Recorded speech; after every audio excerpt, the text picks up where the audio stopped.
Hey, good afternoon, everybody. How's everybody doing today? It is a hot and sunny 88 degrees here in Philadelphia. It seems that summer has found us. So what a great time to find a nice cool spot to sit down and have some beading fun. Hello from Leslie Pope, the senior designer at the BeadSmith. I hope everyone's having a good day, and I'm glad to see so many people are tuning in to see my Varidi diamond bracelet, which is a lot of fun, doesn't take a lot of beads. I get to make components, which I like. I think everybody has probably learned that by now. And I can add some of my favorite things, Cymbal metal findings, and the partially finished bracelet ends, which Team Leslie loves. We love it. And it's an adjustable ending, which sort of takes some of the guesswork out of having to get a measurement for a bracelet. But as you can also see, you can still make a whole bracelet if you want. You'll need some more beads and a couple extra jump rings and a clasp.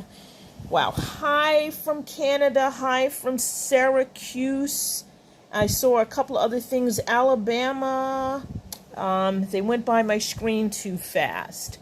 So, the pattern includes instructions on how to do this bracelet and the earrings. But if you want to make more, you just will need some more beads. But as usual, take a look at the beadsmith.com/ilovebeads, and the pattern is already there and waiting for you, written and illustrated, of course, right? And we are now adding the information on the colorways, if you really like the colorways that we do, so you can find them, which is always helpful, right? And I think a lot of people also don't know about our YouTube channel. So all of our Facebook Lives end up on our YouTube channel, which is youtube.com/thebeadsmith. Not only can you find the Facebook Live tutorials and videos, you can also find some of the other ones that we do that are like more in depth. So, if everybody is ready, let's start. So I'm going to move this out of the way. And so you can see my bead mat with supplies. And like I said, you don't need a lot of stuff. Some 11s, super duos in two colors, the main color, the accent color. Sometimes I call them color A.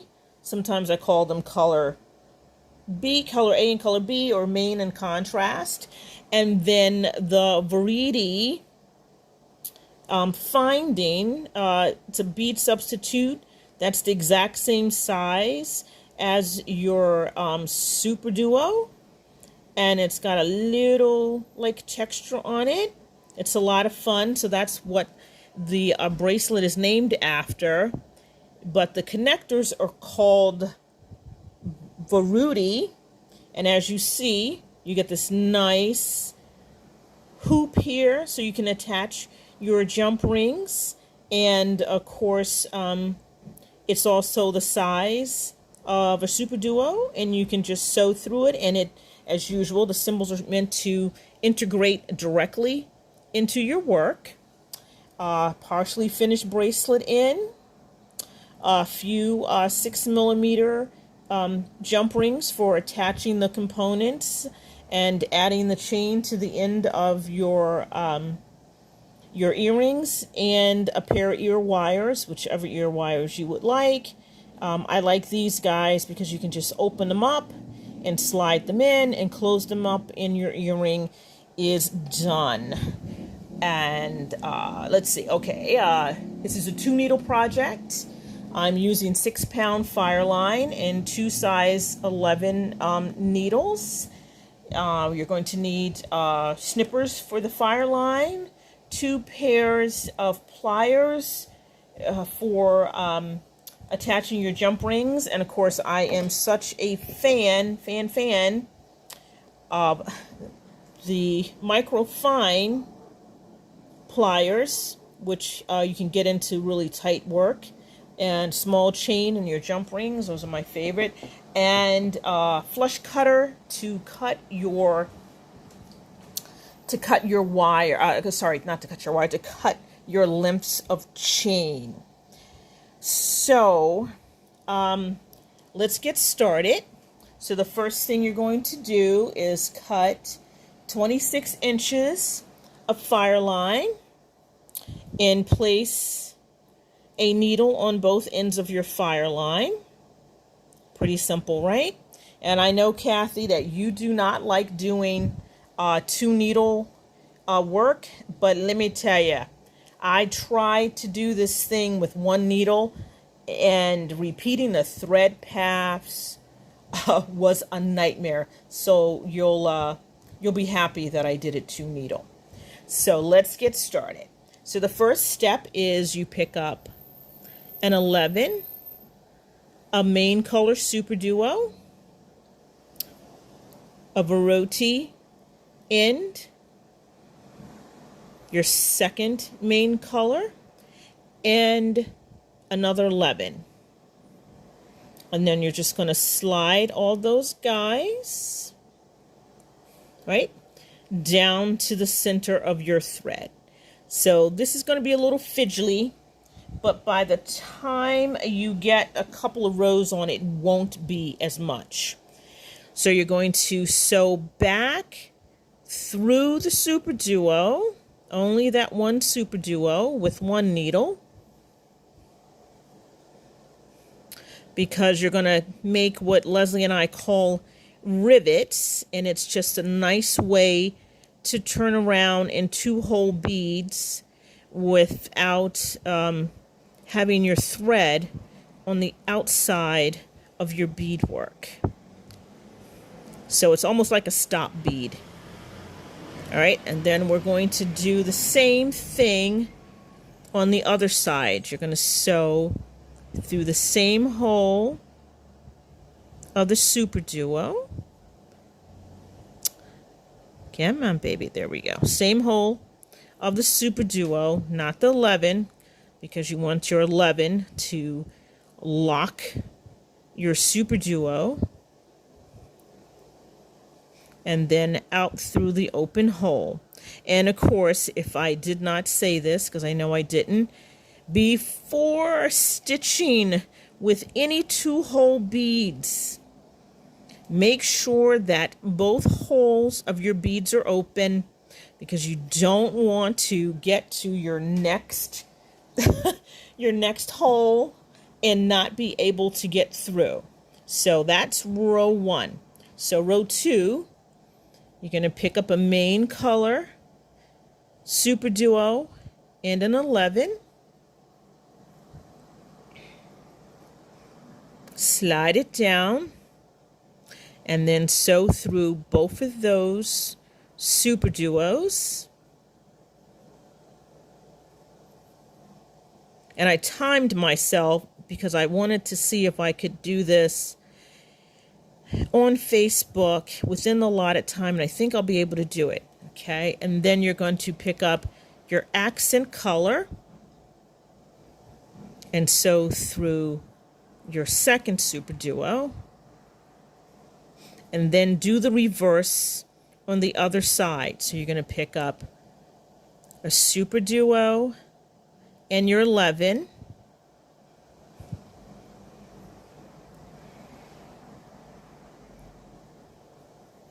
And then just so, I'm going to have to pick this up, folks, sorry.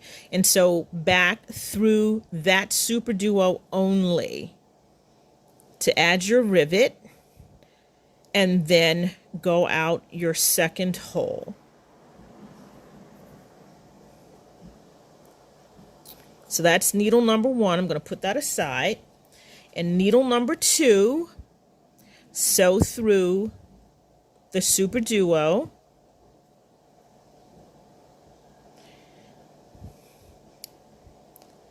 And your 11, that's on the outside, your little rivet bead.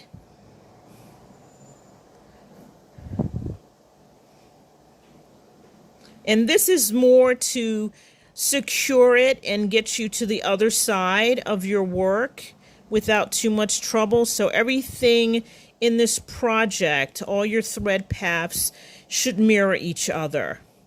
And then I'm going to sew back just through that super duo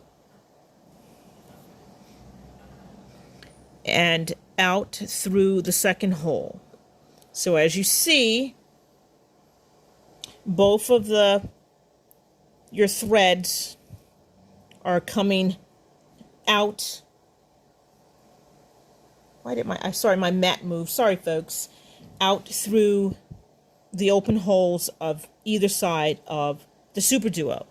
And we're going to repeat again. So we're going to pick up a main color and an 11. Sorry, folks, my hands are sweating and the beads and the threads are sticking. I had to close my window because there's so much construction noise outside. I was afraid no one would be able to hear me. All right, so then I'm going to pick up a contrast color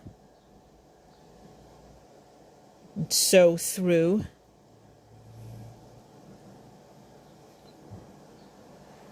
your next super duo and one more,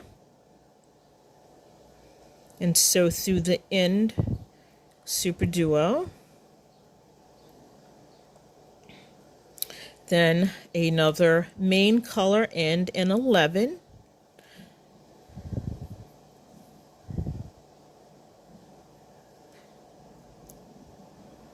Sew back through just that one super duo.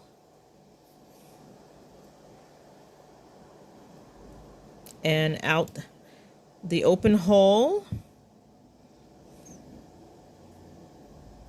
And then we're going to go across the row with our second needle. So through the super duo and the 11. It will stop being fiddly, I think, after I get this next row on, because you'll actually have some beadwork to hold on to. And so we're going to go across the row in the opposite direction, making sure not to skip any of your beads, because that would be bad. Okay.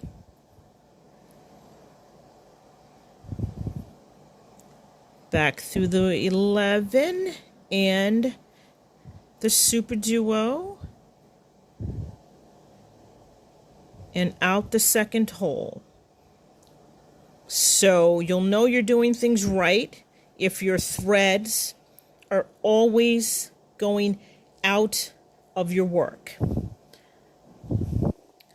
So next row, super duo, main color, and an 11.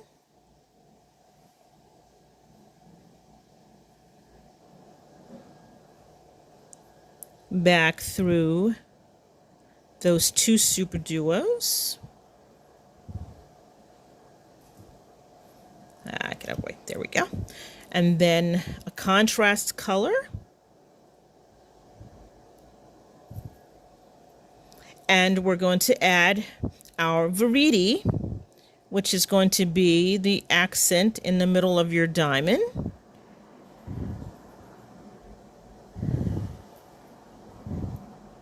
And you see I've got the texture side up. And one more super duo. Contrast color. And then your main color.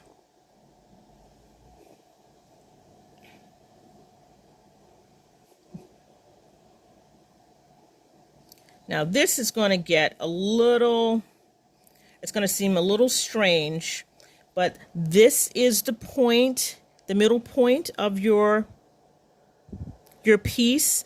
And after this, we're going to be decreasing. So on this round, we're going to pick up 3 11s on this side. Oop. I just threw my bead somewhere on the floor. And back through the second hole of this gem duo. Not gem duo, super duo. But you still have to go back across to get to the other side. So you're going to take your second needle and sew through the super duo in the first 11 and then back across the row.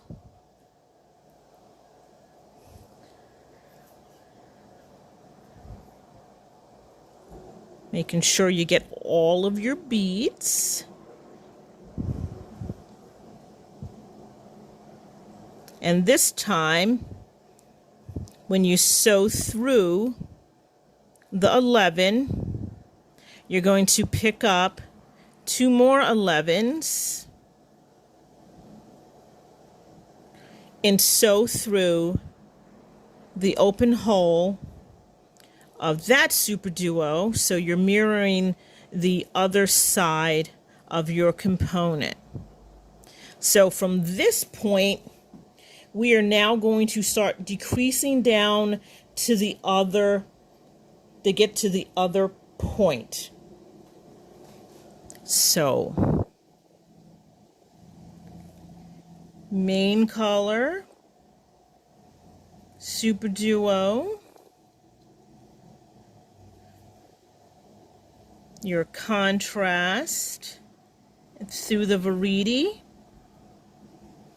because we're framing the Varidi with the contrast color.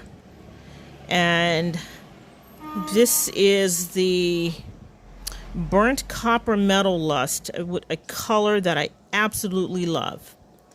So we're going to sew through the last super duo and the third 11,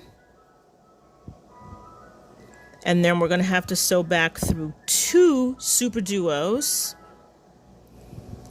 to get to that open hole, since we are now decreasing instead of increasing. And we repeat for the other side. So I'm going to sew through this 11 with my second thread, right?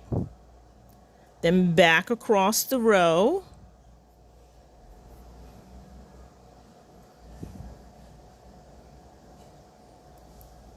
To get your thread to the other side.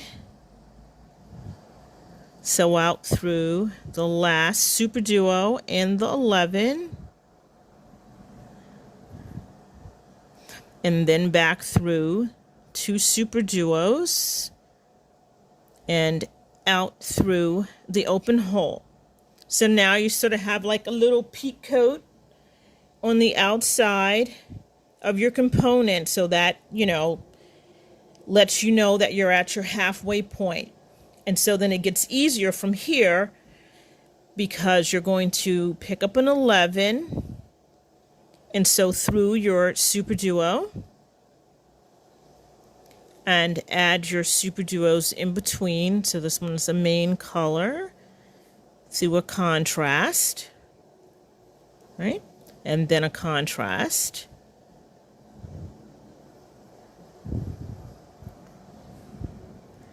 And then a main color.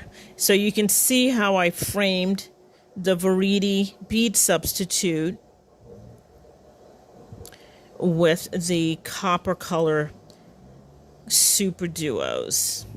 And we still have to do the same thing though. We have to add a rivet and sew back through 2 super duos and out the open hole. And get your second needle and go through the other side. So you sew through the 11 and then back through your super duos to get to the other side. So you can mimic your thread path. And it never hurts to have extra thread going through beads. I think I say that all the time. I'm probably sounding really repetitive and boring, but I have to say that over the years, the jewelry that I make, if I have some type of fail, it is usually not on a thread path. It's bead breaks, a jump ring comes out, but usually not having some failure on my thread path. All right. So we're almost there. We got 2 more rows. So you're 11. And this time you're only going to pick up main color super duos.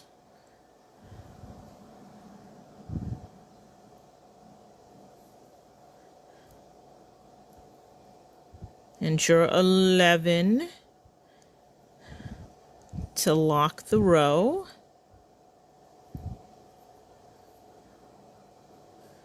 Back out through the open hole. There we go. Second needle. Through the 11 and across the row in the opposite direction. And the 11.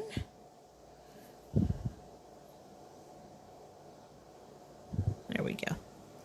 And back through your 2 super duos. And out. So as you see, we're now at the bottom. So we get to add the second Varidi end, which is how you're going to attach your links together with jump rings. So here's your 11. So through the super duo and the ending and the second super duo, and add your 11. So this time, since we're at the end, I'm going to sew back through all the beads again and the 11, and then through one of the super duos. There we go. Then I'm going to take my second needle and sew through the 11 and out to the first thread, right? Then I'm going to make a couple of half hitch knots.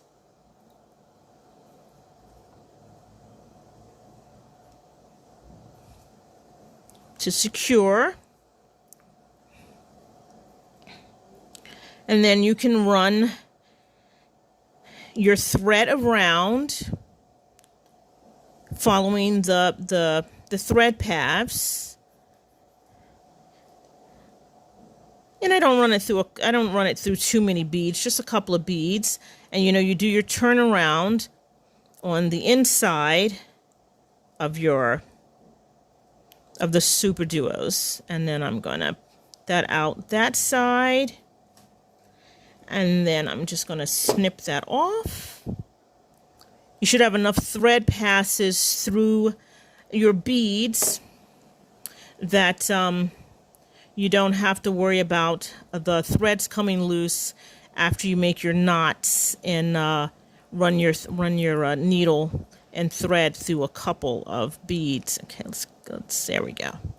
So I'm going to do the exact same on this side. I'm going to go all the way out to the end through the 11, back through the super duo to do my turnaround, and out to the edge. There we go. And then you can snip your thread off. And you have completed your first Varidi diamond link. And to add them together, you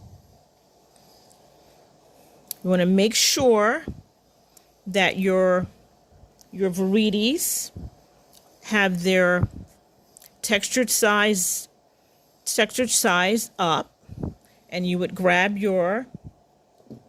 a jump ring. I've already opened mine, and you know you open jump rings with two pliers, and you twist one away and one towards you, so as not to distress the jump ring, and to also not to misshape it. So these are on, and I'm looking, and that Varidi is facing out and that Varidi is facing out. You pick up your second pair of pliers, and then you twist your jump ring back towards you. And there you go. So there's your first two links of your Varidi diamond bracelet. And like I said, you can make as few or as many as you like.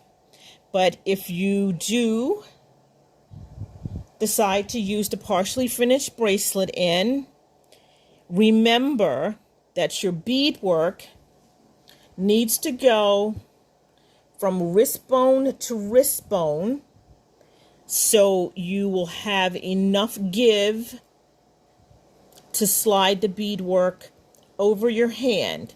So for me, I only needed to make three diamond pieces to get it to fit my wrist, because although I have a very large hand, I have a very small wrist. But you know, someone might need to make 4, somebody might need to make 2, but just remember that you want your beadwork to go from wrist bone to wrist bone. And if I was finished, I would take another jump ring, open up a jump ring, put it into your end component, slide on one end of your partially finished bracelet, ending, and then close up your jump ring. And then of course you would do it on the other side to have your bracelet. And the earrings, the same thing. You just make your whole component, and then I cut like 4, is that 4? Yes, 4 lengths, 1-inch lengths of very fine chain, and attach them to a jump ring, and then attach the jump ring to the end Varidi. And then of course grab your ear wire, open up your ear wire, and place it on the other end of your component, and voila, earrings. And I only did 1, but that doesn't mean that you can't, you know, if you like longer earrings, you could put more components on, or you could hang something else off of it, charm, whatever you like. The sky's the limit, which is one of the reasons why I really, really, really really like doing component pieces because the sky is the limit. And I always love to see how people decide to use the things that I show them. So that is my Varidi diamond bracelet and earring tutorial. I hope everyone has enjoyed it. Stay cool, stay safe. As always, you can find all these lovely beads, components, fire line, and tools at your local reseller, bead reseller. I'm sure they would appreciate the business. And tune in 2 weeks for our next Facebook Live, which Leslie Rogalski will be taking over. So, yes, everyone knows she and I have a very, very different and distinct design style. So, and I know people like Leslie's work, her designs. So, give you guys a break from little old Leslie Pope and hand you over to the head of Team Leslie, Leslie Rogalski. So until then, happy beading. We love you and we love beads, and we'll see you in a couple of weeks.